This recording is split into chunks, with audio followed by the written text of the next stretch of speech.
Oh, hey guys. Yeah, how's it going? We're up here in Wyoming, climbing into the Sisters. I mean, I'm only barely in 14 miles into Wyoming, so I just passed, like, not even 5 minutes ago. What's up, Copper? No, it's not a Copper. It looked like it at first. But I just passed a truck just starting to, catch fire,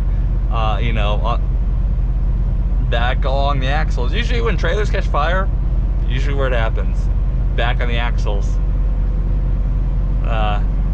Whether it's from, like, things sticking or, like, brakes, other things, or people just riding their brakes. But that caught fire where there was really no reason for the brakes to be even being used.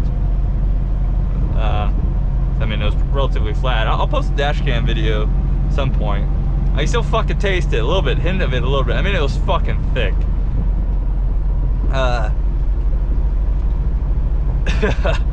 First, I was approaching, I was like, it looked like fog at first. That just, sort of how you see in farmlands rising off the field, you sort of see fog.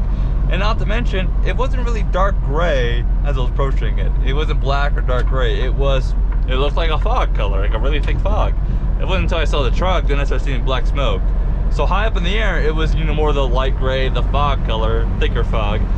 Until I saw it, then I was like, okay.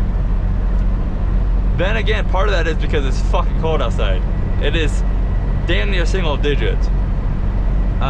Here is 14 degrees. Back there was 10 degrees. And look, there's another one going to help. Yeah. Yeah, see? That's going over that truck fire. Although, his lights aren't flashing. So I guess it's just... I mean, it's weird. Wyoming, they can have they're able to set custom light modes. So some of them, go do based on the personality, how it flash. If they're running emergency, but it's not like siren based, like they'll do something ways like that. But I figure some people might be curious how I got into trucking. Well, before I got into trucking, I was doing medical courier. Pretty much, the route itself had 3 drivers. And the route itself was from Billings to Denver, LabCorp to LabCorp. Denver LabCorp is, I guess, the regional LabCorp testing for, I guess, the Rockies. That's where everything goes. Same day testing, meaning it's more important stuff. I was doing that. I'd done that for almost 3 years. Almost. I mean, I was just shy of my 3 years. My first year, though, it was more like I was doing it more in town. I did, like, there was also a route in town you went along from, places, medical offices, hospitals, other places and picked up things, or I would also take them supplies. But either way, I had a schedule I followed. Think of it like I was FedEx, like, same day pickups, I'd go around and pick up things along the schedule. But there was also places that would call me and say, hey, we got a pickup, and it's, it's a stat, meaning I gotta drop whatever I'm doing and go grab that real fast, take that to the hospital. But I did that for about 8 months, and I mean, for highway, I did, for that I did my car, and highway I used my own car. But the in-town one, it was only hourly, and it was like full-time hours. You're working 50 hours a week, pretty much, 45 to 50 hours a week, and it just wasn't really worth the pay.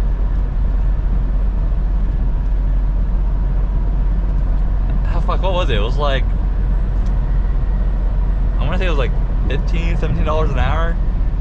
And when you're, you put in the, I mean, that isn't really great for how many hours you were expected to be there for. I mean, that only, I don't know. I don't remember. I remember roughly it took about 18 to $2,000 home a month. I mean, it wasn't for the amount of hours. That was pretty bad. Like, if I was retired already and I just wanted something to keep my mind busy, not fucking die of boredom at home, then I mean, I suppose. But then, after doing that for 8 months, a new route got developed, the Billings to Denver, and they got a contract for that. And that pretty much was a major boost in income, because not only did I get hourly, it was like $12 an hour, 13 bucks, 15. It was like 12, 13, 14, somewhere, 15, somewhere in that fucking range. I lost a little bit hourly. What I gained, what was it, like 24, 25 cents a mile, something like that. I don't remember. I just remember I worked an average of 30 hours a week during the summer, during the warmer months, about 35-ish during the winter. So I really only worked 6 to 6.5 hours a day, yet I made $50,000 a year. And on my car, it was 500 miles a night, and I could do that on one tank, full round trip, one tank. So it was pretty fucking great. I mean, at that point, gas was pretty cheap. Cartic Premium, I mean, it didn't really require it. They recommended 87, but the engine liked Premium better due to the way the engine had it. The engine was known or prone to knocks and misfires, so I was like, but there was a recommended bulletin, like, if you want, just go ahead and run 91. I was like, alright. I mean, it was only, like, my car only took like $36, $37 at that point to fill up, at most. Usually it's closer to 25, 28, somewhere in that range for most of the time. So, what I got up here? But I did the highway for about 2.5 years. I mean, it's like I said, it was just shy of my 3 years. It was like close to 2.5 years. First year was easy. I hit a coyote, hit that fucker like 83 miles an hour, something like that. The car I had was a 17 Chevy Cruze. Great car for this. Great car. There was chance that I could fill it up all the way. Very small chance, but there was a chance, meaning trunk, back seat. Plus, very rarely it would happen, but sometimes, from Cheyenne, I would have return stuff from the other courier, supplies, etc. I know, it's fucking bright. But I fucking loved the job. I loved it. I loved that job. But my first year smacking on Cody, what happens? I mean, Wyoming this time was kind of hurt for money, so they were cutting costs to where they could, meaning like they weren't mowing, like they weren't cutting the weeds along the shoulder, because it's supposed to be like 8 feet off the road, something like that, and then the whole median is supposed to be mowed, something along those lines. I know the median is supposed to be completely mowed, but there's like, it's either like 8 or 12 feet out from the road is supposed to be mowed, but they weren't doing that. And what happens was, the coyote came. I was going up around a corner in a slight long curve, and the coyote. So I'm looking that way. I'm looking at the curve. Right? I'm looking up through the curve, like you should be, up and through the curve. And the coyote comes sprinting full speed out of the median, out of the 2 foot tall weeds, and it's pitch dark in Wyoming. Like, it's pitch dark here. You don't see any fucking thing here? There's no ambient light. It's pitch dark. Oh, now I was on I-25. I-80 has more lights. I-25 is much darker. So, okay, side note, I should have mentioned where I went. So, KC to Cheyenne and back, round trip. With a day or two, at least one day, sometimes 2, or where I'd go to Buffalo, down to Cheyenne, and back home. So, that coyote entered into my grill, rolled in there, and came back out the same way you went in, which is kind of fucking weird. Never seen that happen. Never seen you hit an animal, it literally goes into your car, spins around like this, you can hear it spinning and catching things, and all of a sudden it gets thrown back out. And then you run it over, it goes underneath the car. So if he wasn't dead on impact, he was definitely dead when I ran his fucking ass over. But if he wasn't dead from that, I got the last laugh, fucker, even though that cost me $2,500. He left his fucking tongue inside the radiator. Oh, by the way, believe it or not, that fucking radiator took that fucking hit like a champ. He hit the, cause it was a turbo car, he hit the radiator and the intercooler. Both are, they're both bottom mounted. Intercooler was mounted also at the bottom, very bottom. So, I mean, it was extra thick at the very bottom. No holes punctured. Barely any fins dented. Most of that $2,500 of damage was paint and the grill and the the grill pretty much. I think my bumper might have been replaced. I don't recall correctly. It might have had a like small crack or something. Either way, so most of that was just that. I got a new radiator anyways, just because an air cooler, because of dented fins. You don't want those. But I mean, it was like maybe 40 at most, and so it's not like a lot. So I mean, that was a pretty good hit. Oh yeah. So when he was in there rolling too, he actually punctured my on the Chevy Cruze. So this is Gen 2 Cruze.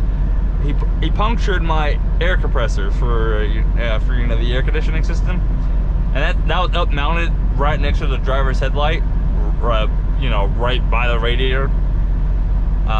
So I guess when the legs were up there flopping around, he must have punctured it or something. So I had no AC for, it's Wyoming, it wasn't summer, and it was also night jobs, so nothing else to roll my windows down. But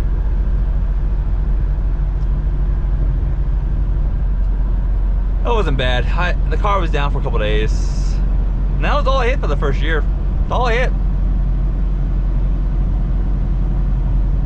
That's all I hit. The second year started off great. Started off amazing.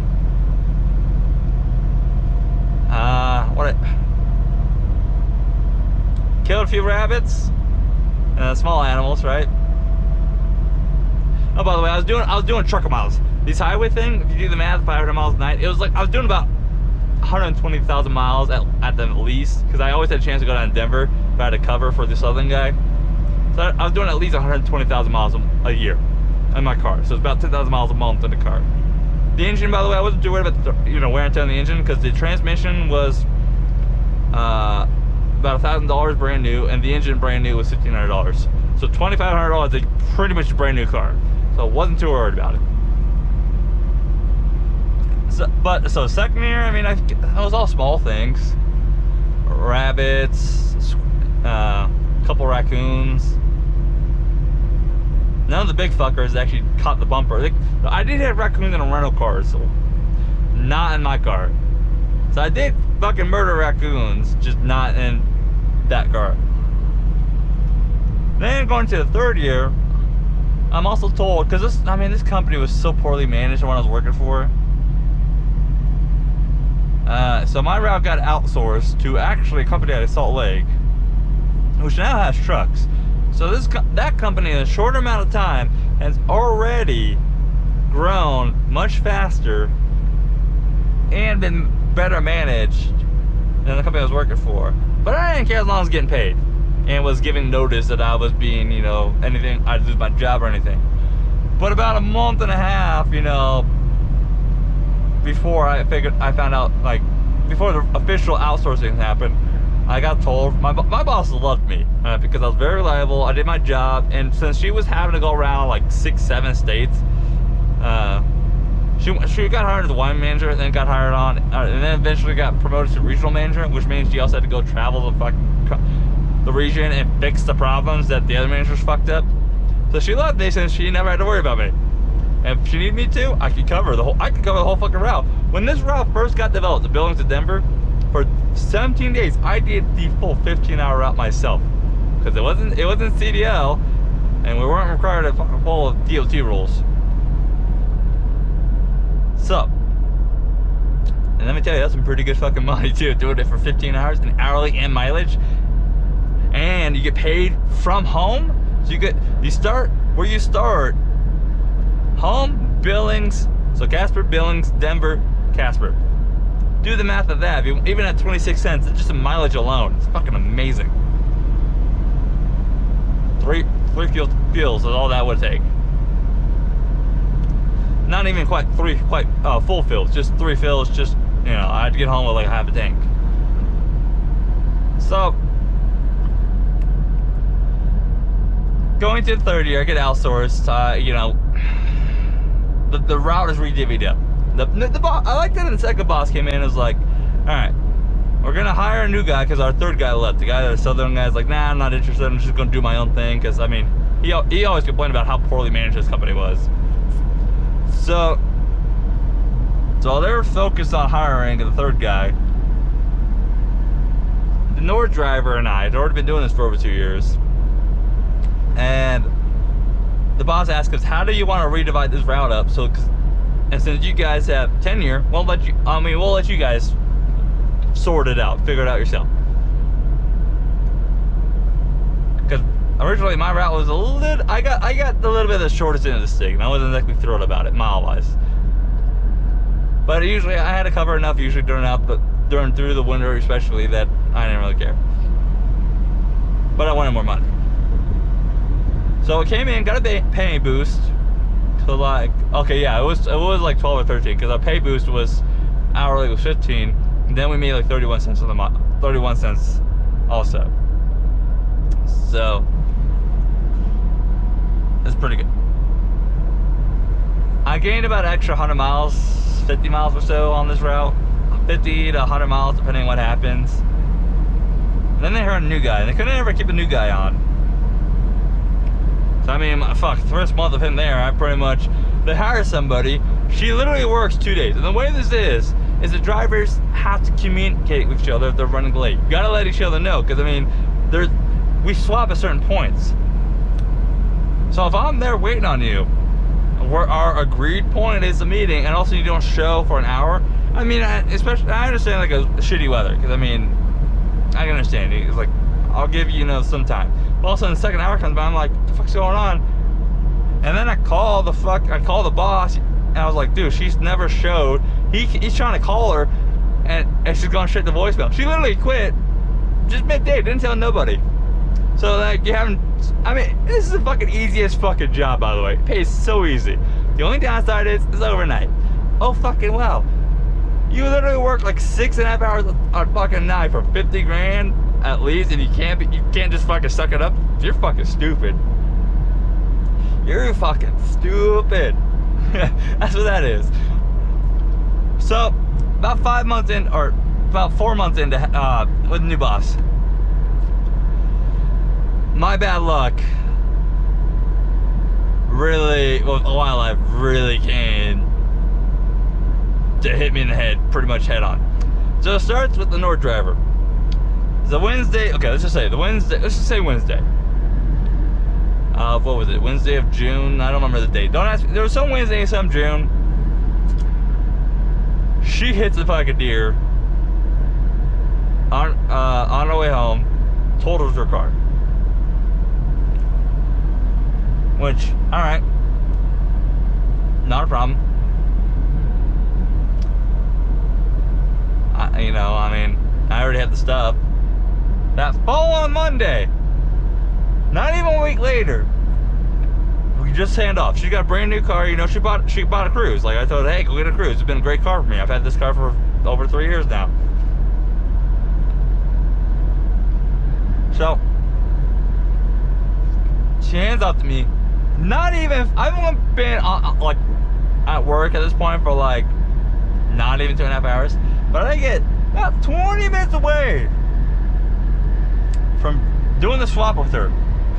It's about 10:30 at night, and I fucking drill an elk at 75 miles an hour. Part of that was I was going uphill. There was a truck coming on the interstate. I got over. Oh, there's a fucking overpass goes over this hill. So it's like the on ramp's like this above me as I'm going up, because it's a pretty big hill. So I mean, Wyoming builds their on ramps generally pretty smart. Generally. So I get over muscle memory, right? Muscle memory. Plus it's hard, like how dark as it gets in Wyoming, it's kind of hard to judge the depth, really. And all of a sudden, I'm about 100, 150 feet. And I spot a shadow that pops out behind that truck, running down the hill really fucking fast, like full sprint. I didn't quite see what it was, because I mean, he's running downhill at me. I only saw a shadow. I only literally saw a black streak moving. Till it hit the edge of the road, where the post would be. I'm like, oh fuck, that's an elk. So I mean, I'm over in the left lane still at this point, and I hit the brakes fucking hard. I mean, that's the dash cam video. I actually had that on my channel. You can easily go find it. You can actually this time, you know, I had a can of bags up in front of my passenger seat, because I drank I had to drink a few every night. So I just bag them up and then just toss them as they get full. Well, you can literally hear that thing shift forward, everything shift forward. So man, braking hard. I hit him at like 63. That's when I actually made contact. Total the car. Total the fucking car. I was like, all right. So this is how this year's gonna fucking start. That was 2019, by the way. I called the boss. Keep in mind, he just already had to deal with one person losing their car, and I had to cover for it for a couple days. And then, not even a week later, I lose my car, and he had to send somebody else to come get the stuff out of my car, because, like I said, I just got it. I mean, it wasn't mad at me or nothing. It was just like I had to wake him up, and so he wasn't thrilled about getting woken up, but he was like, "Thanks for waking me up." I mean, honestly, with this route too, the way this route was designed, anybody who had to cover, generally, I mean, yeah, it was a little bit annoying at times, but the money made up for it, because your money pretty much doubled, if not almost tripled, for the night. So if like normally I'm making about $300, you know, a night, but if I went to Denver, I made almost $600 by the time I was done. So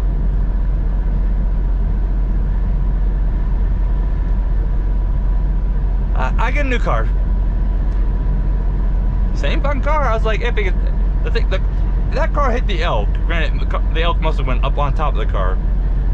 But I mean, it did $13,000 in damage. It did quite a bit of damage. But the car fired right up.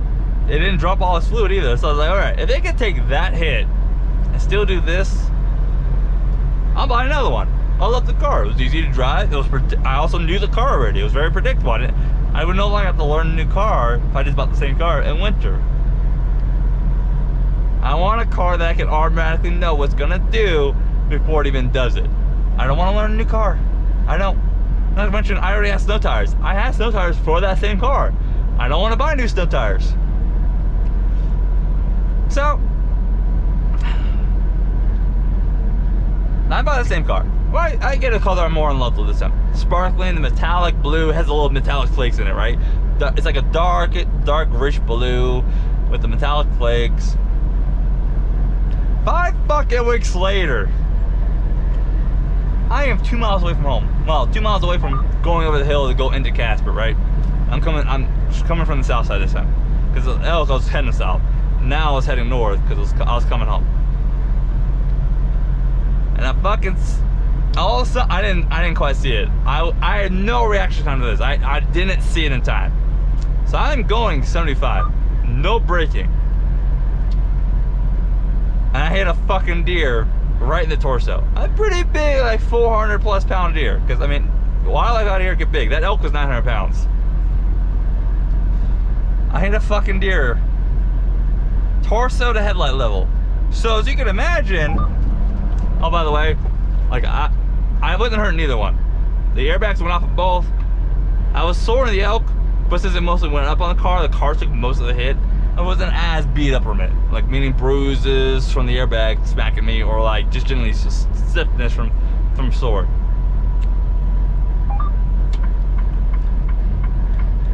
So where this one hit, I was immediately already sore from this deer hit, because it went into the car. Now, not up into like the windshield. I mean, it went into the engine bay. Like it actually, I hit the fucker good. It exploded. It exploded, meaning they spent 40 minutes looking for the fucker, never found it. So it exploded all into pieces all over the place. So, but where it hit me on since it hit me on the headlight, that also means it crushed the quarter panel, and also pinned the door shut. I couldn't open my door. I can open like an inch or two, but I couldn't open my door.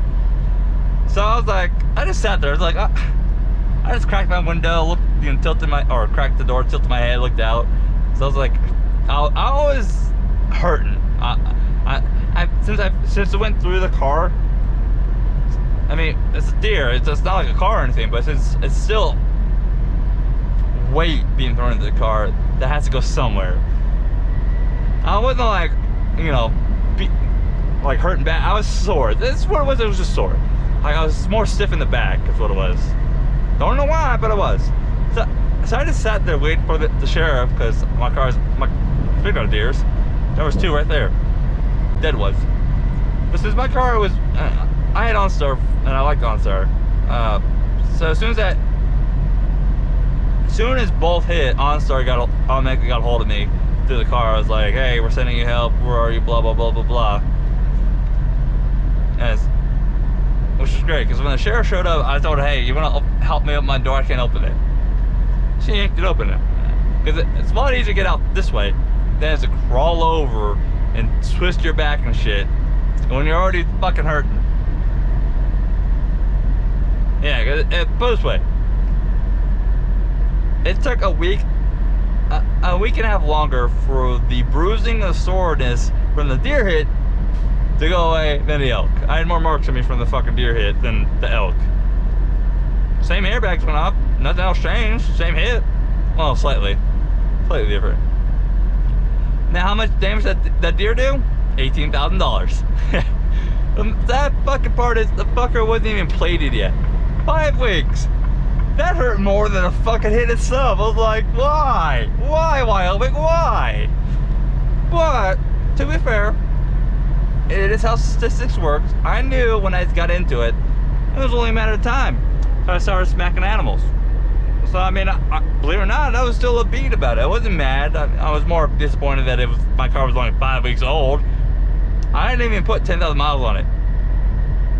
I didn't even put 10,000 miles on it. And it was broken. Destroyed. The car was only $23,000 brand new. So $18,000 means they're totaling it. And I was very disappointed, because they don't even make the car anymore. Nah, I did buy another car, same car. But guess what? I'm not driving it as much as I do, as I did. And the funny thing is, I've been already saying for the last couple of years that I should just go get my CDL and just go drive truck. I'm already driving truck of miles. Granted, I'm not gonna make the same amount of money to time ratio for a bit, because I mean, you only come in here really starting off at 50, 60,000, but you're not working 30 to 35 hours for that. You're working double that. Plus, I was home every day. Home every night. Not to mention, if I was doing that job, if I was to get the roads closed on me, they'd buy me a hotel wherever I was at. They would get me the hotel. That never happened, but it did happen for a couple other workers. So I went out. After that one, I said, fuck it. I had already been procrastinating, and I went out and got my CDL. Hence also why I say I had the wildlife curse, because in those 3 years, I hit a coyote, hit 4 raccoons, and I don't know how many fucking rabbits. There's at least like 30. They're also very stupid. Rabbits, you literally look to switch lanes for them, and they'll switch lanes to the lane you went, and then they'll do this with you as you switch the lanes. So I got tired of trying to dodge those fuckers. So an elk and a deer, just in those 3 years. That sounds horrible, but Wyoming is a very heavily wildlife state. It's something like, just in game alone, meaning game you actually hunt. So like deer, elk, mainly deer and elk. It's like 50 to 1 animal per person. Something stupid like that. Or it might even be like 1,000 to 1. It's absurdly high. Like I don't know. You guys can easily Google how many fucking deer are like outnumbered people in Wyoming. It's stupid high. But anyways, I hope you guys enjoyed that little story. And remember, the motto of a fucking nighttime runner: any traffic is too much traffic. You guys stay safe out there. Catch you next time. Bye!